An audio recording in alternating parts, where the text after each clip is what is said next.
വിൻഡർവെൽ. Hello friends, ആയർലൻഡിലെ Waterford സിറ്റിയിൽ ക്രിസ്മസിന് മുമ്പായിട്ട് സ്റ്റാർട്ട് ചെയ്യുന്ന ഒരു ഫെസ്റ്റിവലാണ് വിൻഡർവെൽ. ഇത് സ്റ്റാർട്ട് ചെയ്യുന്നത് ഏകദേശം നവംബർ പകുതിയോടെ സ്റ്റാർട്ട് ചെയ്ത് ക്രിസ്മസിന് മുമ്പായിട്ട് ഇത് ക്ലോസ് ചെയ്യും.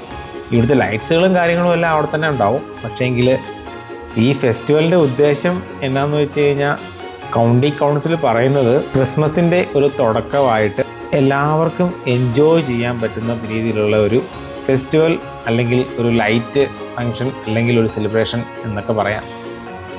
ഞാൻ എന്തായാലും ഇന്ന് പുറത്തിറങ്ങി വിൻ്റർ ഫെസ്റ്റ് ഒന്ന് സെലിബ്രേറ്റ് ചെയ്യാൻ വേണ്ടിയിട്ട് ഞാനും എൻ്റെ ഫാമിലിയും കൂടെ വന്നിട്ടുണ്ട്. അപ്പോൾ ഈ കാഴ്ചയിൽ എല്ലാവരെയും കൂടെ ഞാൻ ഇൻവൈറ്റ് ചെയ്യുന്നു. നമുക്ക് ജസ്റ്റ് ഇവിടെ എല്ലാം പോയി എന്തൊക്കെയാണ് ഇവിടെ ഉള്ളതെന്നൊന്ന് കണ്ടു നോക്കാം. അവിടുന്ന് സിറ്റി കൂടെ ഓടുന്ന ട്രെയിൻ കണ്ടോ? ഇത് വിൻ്റർവെൽ ടൈമിൽ മാത്രം പ്രത്യക്ഷപ്പെടുന്നൊരു ട്രെയിനാണ്. അങ്ങനെ നമ്മൾ അതും എല്ലാം കണ്ടുകൊണ്ട് അവിടെ നിന്ന് അടുത്ത് എന്ത് ചെയ്യും എന്ന് നോക്കുന്നപ്പോഴേക്കാണ് നമ്മുടെ രണ്ട് ഫ്രണ്ട്സ് അവരും ഞങ്ങളോട് ജോയിൻ ചെയ്ത് അങ്ങനെ അടുത്ത് നിന്ന് എന്ന് ആലോചിക്കുമ്പോഴേക്കാണ് എയ്ഡനും മോൾക്കും കുതിരവണ്ടി റൈഡിൽ കയറണമെന്നുള്ള ഒരു ആഗ്രഹം. കഴിഞ്ഞ വർഷം ഞാൻ കയറിയതാണ്, ഇപ്രാവശ്യം വൈഫ് കയറട്ടെ എന്ന് വെച്ചിട്ട് അവളെ പറഞ്ഞു വിട്ടു. അങ്ങനെ കുതിരവണ്ടിയിലെല്ലാം കയറി അവരെൻജോയ് ചെയ്തു. അങ്ങനെ ഇരുന്നപ്പോഴേക്കാണ് അനിയത്തിക്കൊരാഗ്രഹം ആകാശ ഊഞ്ഞാലി കയറണം. സീറ്റിൻ്റെ മറ്റേ സൈഡിലായതുകൊണ്ട് ഞങ്ങൾ എല്ലാവരും പതിയെ അങ്ങോട്ട് പോയി.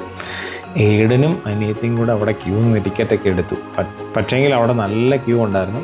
ആ സമയത്ത് ഞങ്ങൾ തൊട്ടപ്പുറത്ത് കാണുന്ന ഒരു ക്യാൻഡി ഷോപ്പ് കണ്ടോ, അതിൻ്റെ ബാക്കിലായിട്ടാണ് ഐസ് സ്കേറ്റിങ് ചെയ്തിരിക്കുന്നത്. ഈ വീഡിയോ കാണുന്ന പോലെ ഐസ് സ്കേറ്റിങ് ഉണ്ടോ, അങ്ങോട്ടൊന്ന് കയറാൻ ശ്രമിച്ചു. പക്ഷേങ്കിൽ ടിക്കറ്റ് എടുക്കാതെ അങ്ങോട്ട് കയറ്റി വിടത്തില്ല.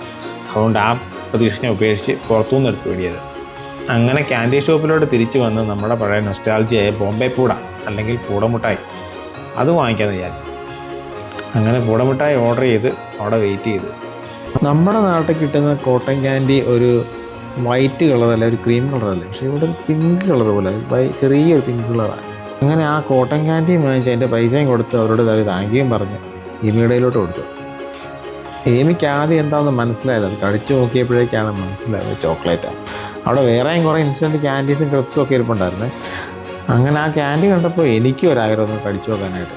പൊതുവെ എനിക്ക് സ്വീറ്റ് വലിയ താല്പര്യമില്ലാത്തതുകൊണ്ട് എനിക്കത്ര ഇഷ്ടപ്പെട്ടില്ല.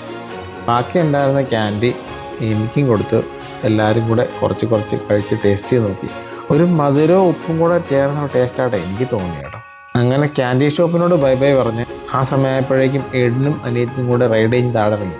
അങ്ങനെ നമ്മുടെ അടുത്ത ഡെസ്റ്റിനേഷനായ സ്ട്രീറ്റ് ഫുഡിലേക്ക് പോകാമെന്ന് വിചാരിച്ചു. ഇവിടെ ബാഡ് ബോയ്സ് ബാർബിക്യൂ എന്ന് പറഞ്ഞൊരു സ്ട്രീറ്റ് ഫുഡുണ്ട്, അത് അടിപൊളിയാണ്. എല്ലാ വർഷവും ഇവിടെ ഉള്ളതാണ്. ഇവിടെ പുൾഡ് പോർക്ക് അടിപൊളിയാണ്. നല്ല ക്യൂ ഉണ്ടായിരുന്നു. എങ്കിലും ഇവിടെ ഒരു പുൾഡ് പോർക്കും ഒരു ബീഫ് സാൻഡ്വിച്ചും ഓർഡർ ചെയ്ത് അവിടെ വെയിറ്റ് ചെയ്തു. ഇപ്രാവശ്യത്തെ പുൾഡ് പോർക്ക് നല്ല അടിപൊളിയായിരുന്നു കേട്ടോ. ഇവിടെ പുൾഡ് പോർക്കും ബീഫ് സാൻഡ്വിച്ചും ഇഷ്ടപ്പെടുന്നില്ല. അവൻ്റെ റെഗുലർ ചിപ്സ് ഓർഡർ ചെയ്ത് അതും കഴിച്ച് അവൻ എൻജോയ് ചെയ്ത് അവിടെ ഇട്ടുണ്ടായിരുന്നു. അങ്ങനെ സ്ട്രീറ്റിൽ പുതിയ ഫുഡ് വെറൈറ്റി നോക്കിയപ്പോഴേക്കാണ് ആന്ധ്ര സ്പൈസ്, നമ്മുടെ ഇന്ത്യൻ ഫുഡ് ആന്ധ്ര സ്പൈസ്. അവരുടെ മെനു ഒക്കെ നോക്കി നമ്മൾ അടുത്തതിലേക്ക് പോയി. വേറെ വെറൈറ്റികളായിട്ടുള്ള street Christmas chocolate, Christmas food റിലേറ്റഡായ എല്ലാ സാധനങ്ങളും ഇവിടെ ഉണ്ടായിരുന്നു കേട്ടോ. പിന്നെ ഇവിടെ കാണുന്ന വളകളും പൊട്ടുകളും മാലകളും എല്ലാം കണ്ട ഒരു ഷോപ്പ്. അത് കാണുമ്പോൾ നമ്മുടെ നാട്ടിലത്തെ ഉത്സവത്തിനോ അല്ലെങ്കിൽ പെരുന്നാളിനും കാണുന്ന ഒരു ചിന്തിക്കടയുടെ. അങ്ങനെ അവിടെയെല്ലാം കറങ്ങി ഒരുപാട് വെറൈറ്റികളായിട്ടുള്ള സ്വീറ്റ്സ് ഫുഡ് എല്ലാം അങ്ങനെ ആ സ്ട്രീറ്റിൽ ഫുള്ള് നിറഞ്ഞു നിൽക്കുന്നു. ഏത് കഴിക്കണം എന്ത് കഴിക്കണമെന്ന് അറിയാൻ പാടില്ലാതെ. അവിടുന്ന് ഏമിക്കൊരു ലൈറ്റ് കത്തുന്ന ബലൂണും വാങ്ങിച്ച് അവർക്ക് ബാക്കിയുള്ള കാഴ്ചകളും കണ്ട് അടുത്ത ഷോപ്പിലേക്ക് ഞങ്ങൾ മാറി കേട്ടോ. അടുത്ത ഷോപ്പ് നമ്മളിങ്ങനെ ഓരോ ഷോപ്പുകൾ ഇങ്ങനെ കണ്ടു പോകുമ്പോൾ ഒരു രസമാണ്, ഒരു എൻജോയ്മെൻറ്റ്. ജോർജ് കുളങ്ങരയുടെ സഫാരി പറയുന്ന പോലെ അവിടെ ഒരുപാട് സുവനീർ ഷോപ്പുകളുണ്ടായിരുന്നു. ആ ഷോപ്പുകളെല്ലാം കയറി ഭയങ്കര കൗതുകമായ കാഴ്ചകളും കണ്ട് അവിടെ നിന്ന് ഇറങ്ങിയാൽ അവിടെ നിന്ന് ഇറങ്ങി നമ്മൾ അടുത്ത സ്ട്രീറ്റിലേക്ക് പോയി. അടുത്ത സ്ട്രീറ്റിലോട്ട് വന്നപ്പോഴേക്കും അവിടെ ബർഗർ, ഹോട്ട് ഡോഗ്, ചിപ്സ് എല്ലാത്തിൻ്റെ അടുത്തൊരു ഷോപ്പ്. ഇവിടെയും നല്ല ക്യൂ ഉണ്ട്. എങ്കിലും അവിടെ ആ ക്യൂവിൽ നിന്ന് ഹോട്ട് ഡോഗ് ഓർഡർ ചെയ്തു. നല്ല തണുപ്പുള്ള രാത്രിയിൽ നല്ല ചൂടുള്ള ഗ്രില്ല് ചെയ്തെടുത്ത ഒരു ഹോട്ട് ഡോഗ് കഴിച്ചുകൊണ്ട് നിൽക്കാൻ നല്ല സുഖമാണ്.